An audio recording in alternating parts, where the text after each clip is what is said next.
Inflation at a 40-year high is sending grocery bills higher. Shortages and high prices are affecting restaurant and packaged food companies as well. And the Russian invasion could make things worse. But there are hidden opportunities for investors. It's the cover story on this week's edition of Barron's. Associate editor Andrew Bary is back with the details. Thanks for coming on the show, Andrew. Always great to see you. So listen. Glad to be back. We've seen food prices rising dramatically, obviously. Give us a little bit of background here and explain how it ripples across the economy. Well, food prices are up over 8% in the past year, and it's affecting a range of companies, including restaurants, packaged food companies, farm equipment makers, and grocery store chains. Restaurants and packaged food companies are viewed as losers because they're absorbing big price increases, while farm equipment makers like DEERE are winning because farmers are flush. And grocery stores tend to benefit as consumers trade down to higher margin private label products when grocery budgets are tight. So one element that people may not fully understand here is how important Ukraine is as a global food supplier. Can you put that in context for us? Well, I mean, Ukraine used to be known as the breadbasket of the old Soviet Union. There's an enormous amount of farmland in Ukraine, probably equal to the states of Illinois and Iowa combined. Ukraine and Russia account for about 25% of global wheat exports, and Ukraine alone is about 15% of global corn exports in a normal year. So if that doesn't get harvested, that's going to send prices way up. And then one more thing to worry about. You mentioned Illinois and Iowa. We better hope for good weather out there this summer, huh? Well, the U.S. is the #1 producer of corn in the world and the dominant exporter. It's #2 in soybeans, behind Brazil. And the U.S. has been fortunate. For the past decade, there have been good harvests and essentially bumper crops. And so the weather will be critical this summer. If there's a drought in the Midwest this summer and yields are affected, I mean, prices could go a lot higher.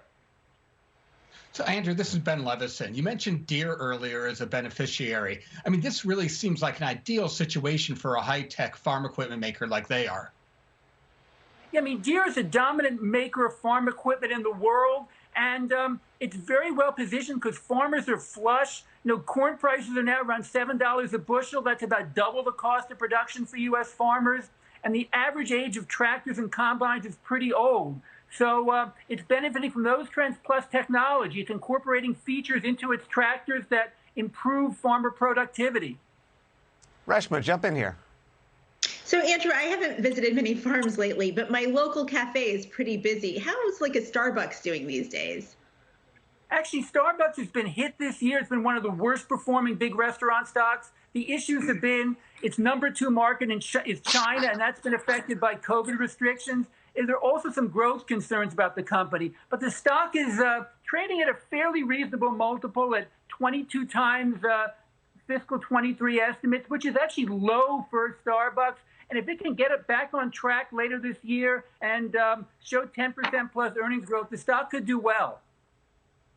Andrew, it's Jack Howe. A year ago, you were on this program. You said you liked Hershey. I might have called the company boring. I might have said the stock looked expensive. I might have said a lot of things, and the stock is up a little bit. When I say a little bit, I mean more than a little bit. Do you still like Hershey?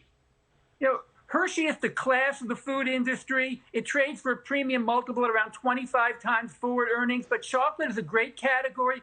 Hershey's the leader of the United States. It gained share against Mars, and people love Reese's and its signature chocolate bars. But you're a little more excited about another sweets company, I gather. Yeah, I mean, Hostess Brands is actually quite a good company. It's best known for making Twinkies and other products like Hostess cupcakes and donuts. And it's been a growth story. And the company has not tried to be a healthy company, unlike others in the food industry. It's stuck to its knitting, and it's been very successful at doing that. It's introduced a new product called mini bun cakes. So the company is trading for about 20 times earnings, and it could grow its earnings at around 10% annually. So it's a good play on the snacking trend. Bet on those mini bundt cakes. Thanks a lot, Andrew. Always good to have you.